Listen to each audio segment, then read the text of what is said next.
Greetings, everyone.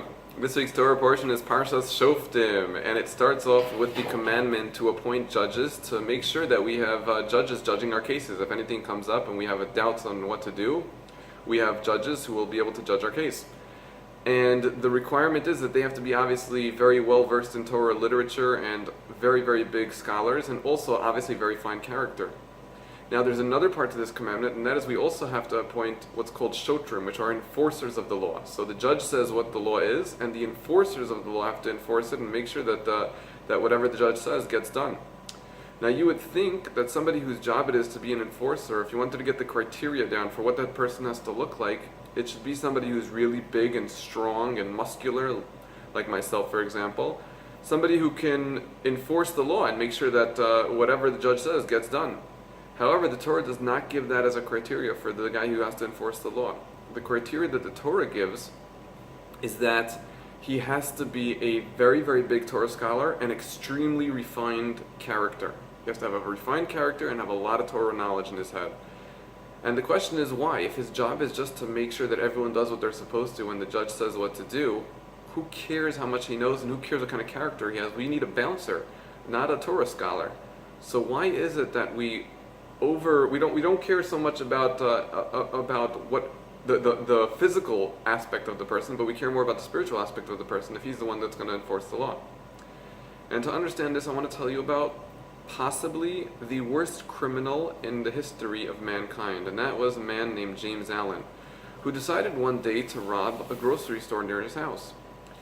And he did the whole deal. He put on the mask, he got his fake but real looking gun, and he walked into the store and demanded all the money in the cash register, got the money, and was about to leave when he saw the glass door, tried to push it open, but unfortunately he forgot to read the sign that said, pull.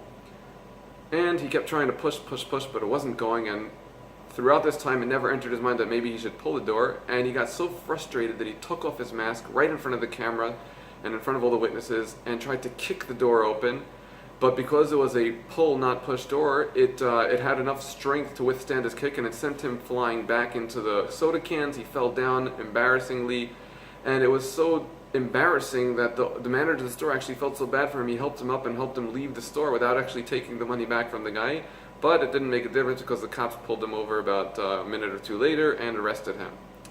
Now, what's even more mind-boggling is that this guy had already robbed the store 10 days earlier. So going back to the scene of the crime, which he had committed not so long ago, not the greatest idea. And you have to wonder, what in the world was he thinking?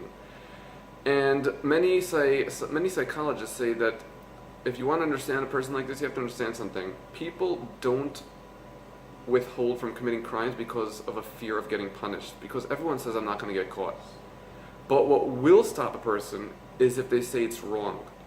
So if you can get the person to feel like it's the wrong thing to do, you have a higher chance of the person not doing it than if you can get the person to think there might be a punishment. Now, the Torah understanding this, or God understanding this, said, I could tell you to appoint really big, strong, muscular people to try to make sure that the law is enforced, but if you really want the law to be enforced, you have to have super righteous, kind, loving, caring people, because when that guy comes near the thief or whoever else is being prosecuted and says, I think you should return the stolen item, the guy's going to see somebody who's holy and real and big and great, and he's going to say, I want to be like that. And that kind of person doesn't steal, and so I shouldn't do it either. What God's goal is not to scare the person into keeping the law, it's to inspire him into being like somebody who keeps the law. And if you want to do that, you need to have righteous, caring, loving people as the enforcers, not big, strong Brunos. This time of year is a time when we're all trying to turn into that kind of a person, because it's the month designated for self-perfection and self-assessment of where we're holding and what we want to be like. So may Hashem help us this month to take the lesson of this week's Torah portion and to try to be somebody who's great and big and strong in a spiritual and a character sense, and develop into the kind of person that criminals look to and say, I want to be like that, not like what I am right now.